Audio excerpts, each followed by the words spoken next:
Welcome to EdVantage. My name is Huntsinger, and today we're going to be discussing deviance and crime with a focus on crime trends and criminology. Crime is deviant behavior that violates laws in society. Criminology is where criminal justice and sociology meet. It's a branch of social science where we try to understand crime trends and reasons for criminal behavior. So, what do you think? Is crime going up in society? If you ask the average person, they'll probably say yes.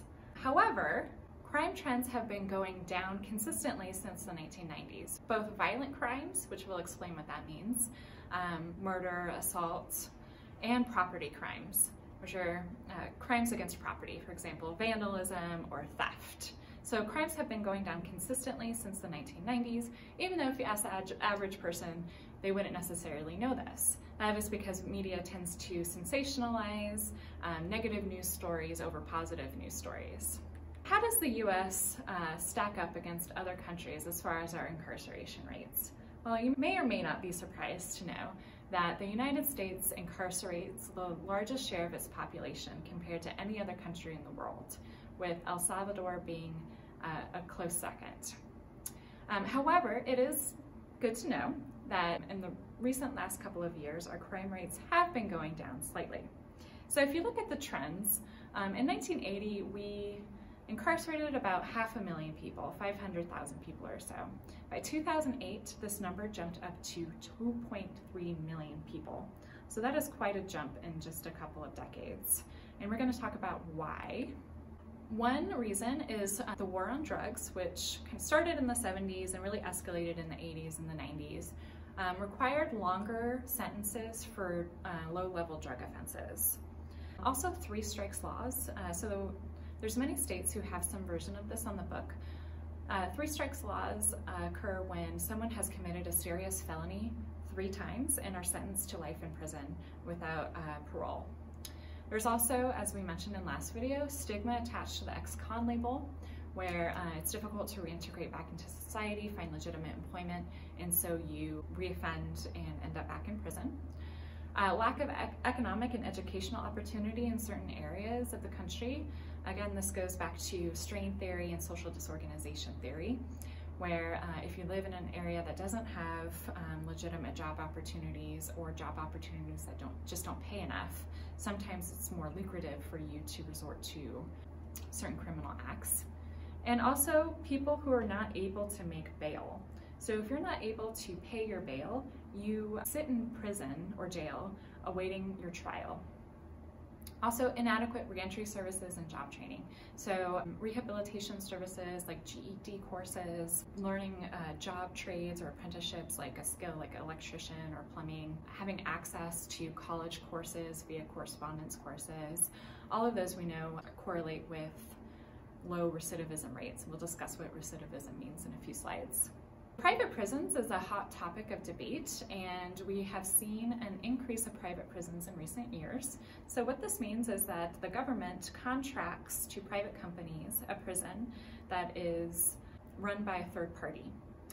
And about 7% of state prisons and 18% of federal prisoners were in a private prison or for-profit prison in 2015. So private prisons argue that this is a cost-effective way in order to house inmates. For example, you don't need to pay staff who work in for-profit prisons as well as those who work in public prisons. So they tend to get lower wages and lower salary benefits. Also, for-profit prisons tend to argue that because their contract can be canceled at any time, that they have an incentive to do a good job. Critics of for-profit prisons argue that it actually does not save any money. It can actually lead to corruption and incentivize prisons to arrest and sentence people to longer sentences because seats and beds equals more money for the prison. And also, short staff to cut labor costs can mean that there's more escapes, more riots, more violence within the prison. Sociologists distinguish between different types of crime. So the first one is called personal crimes. And this is crimes against a person's body, typically. historically. So this is things like false imprisonment, rape, assault, murder. Financial crimes, often called white-collar crimes due to most of the people who commit these crimes wear white collars to work. Financial crimes are usually crimes committed by the rich within the context of a business setting. So these are crimes that involve things like fraud, identity theft, embezzlement, and typically these crimes are more damaging to the economy than personal crimes or property crimes. However, the public tends to be less worried about financial crimes because there's not that risk of violence. Property crimes are crimes against someone's property, for example, vandalism, theft. And hate crimes are prejudice-motivated crimes that could include any one of the previous three that we talked about. What's different is the motive. So usually when we talk about hate crimes, it's because of a bias against a certain social group, either due to sexual orientation, race, religion, or another reason. According to the latest data I could gather, the most amount of hate crimes were perpetrated against those because of their race or ethnicity or nationality. Okay, so prison demographics. Who is likely to be housed in our prisons? When it comes to race, about 58.6% of prisoners are white, which is a little bit lower than what the general population is, which is about 60% white. What's notable is the Black population in our prisons is 37.5%, and that is much, much higher than the Black population generally, which is about 14%.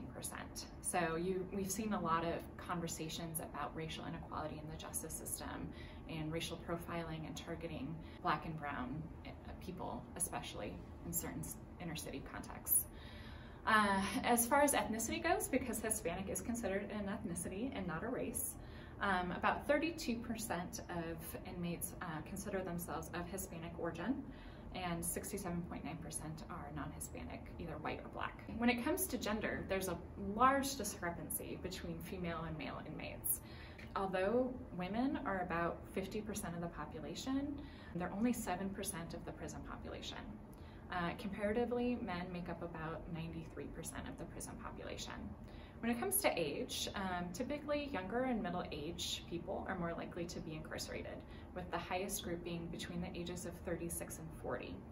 So why do we incarcerate? What are we trying to do? Well, there's a few purposes for incarceration.